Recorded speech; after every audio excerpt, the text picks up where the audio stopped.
জীবিত করলেন। কোরআনের মধ্যে এসেছে জীবিত করার পরে আল্লাহ রাব্বুল আলামিন প্রশ্ন করেছিলেন ফামাতাহুল্লাহু মিআতা আমিন সুম্মা বাসা।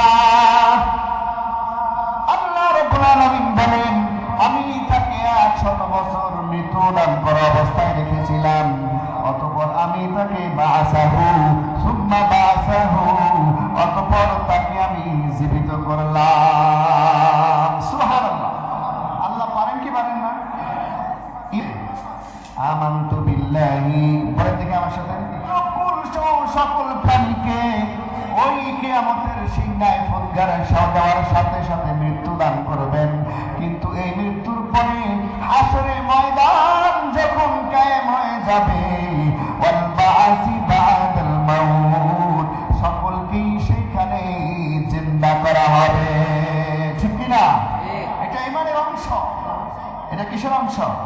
ঈমানের অংশ।